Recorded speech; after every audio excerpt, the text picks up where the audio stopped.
Welcome to the Life Podcast, the Living in Faith Everyday Podcast. We reach number 4 in our series entitled 66 Books, 66 short podcast where we take a biblical survey, a short overview of each and every book of the Bible. You are joining us today at episode 4, which looks at the book of Numbers, the book about the faithfulness of God.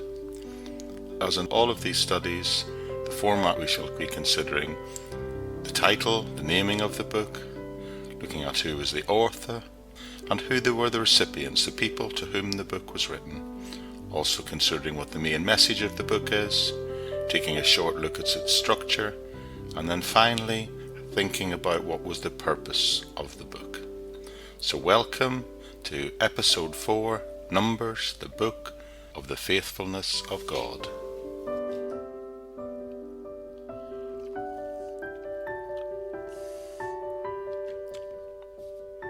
The book of Numbers. Numbers has been called by some in the past a sort of Pilgrim's Progress of the Bible, and in a sense it is a sort of handbook for pilgrims.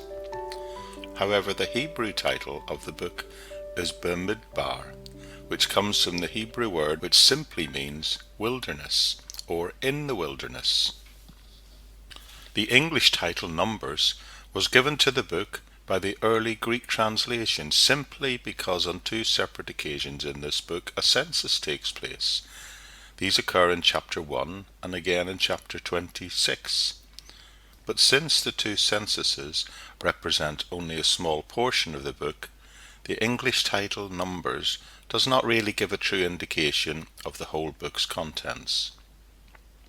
The original Hebrew title In the Wilderness is probably more suitable, as the book covers the journey from Sinai to the borders of Canaan and much of the people's journey through the wilderness. Thinking about the author, well, the book itself claims that Moses wrote the book of Numbers. It tells us that within the text. Numbers chapter 33 verses 1 and 2 is an example of that. In fact, on more than 80 occasions this book says the Lord spoke to Moses.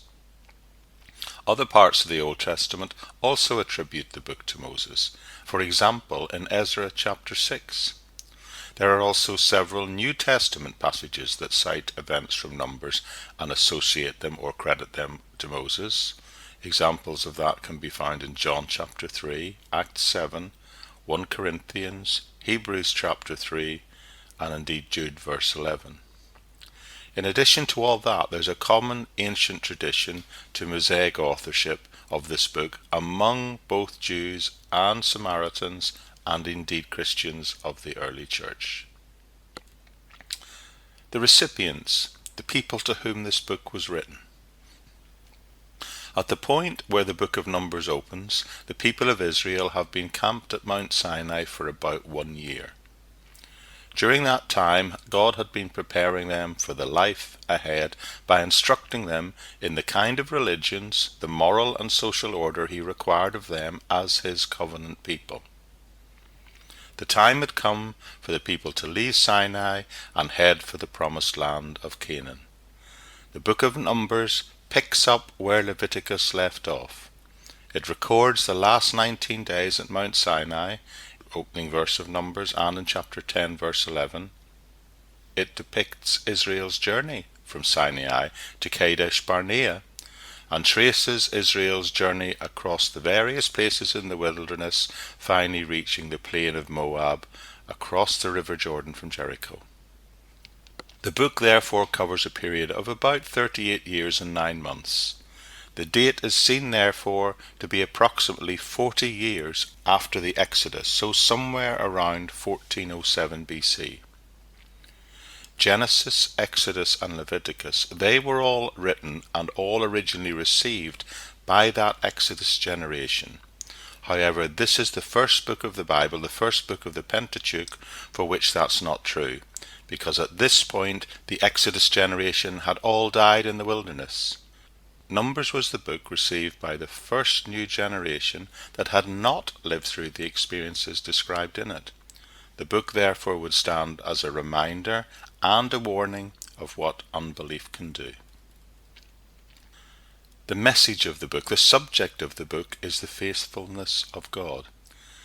In the book of Genesis, God was seen to have promised the land to Abraham and his seed. In Exodus, he redeemed Israel and instructed them. Leviticus continued and unpacked those instructions.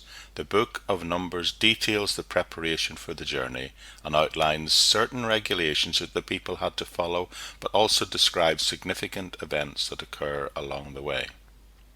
The first census, which we talked about at the beginning of the book, helps Israel prepare an army for the conquest of Canaan. Although the journey to Canaan should have taken only a few weeks, it is actually seen to take nearly 40 years. The reason for this was that the people rebelled against God by refusing to trust him for the victory. Whereupon God is seen to leave them in the wilderness till that generation dies off and a new generation grows up. The second census, which is toward the end of the book, was therefore 40 years after the first, its purpose being to organize the new generation for the conquest of Canaan. The message of Numbers is God faithfully preparing Israel for entrance into the land.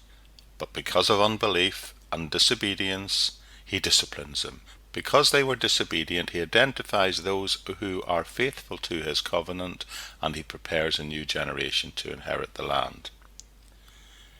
Thinking about the structure of the book, the key to the structure is these two censuses recorded for us in chapter 1 and chapter 26. Within that, we see God faithfully preparing Israel for departure, which is the first 10 chapters of this book. Then from chapters 10 to 25, we see God faithfully disciplining Israel, and we witness their wilderness wanderings.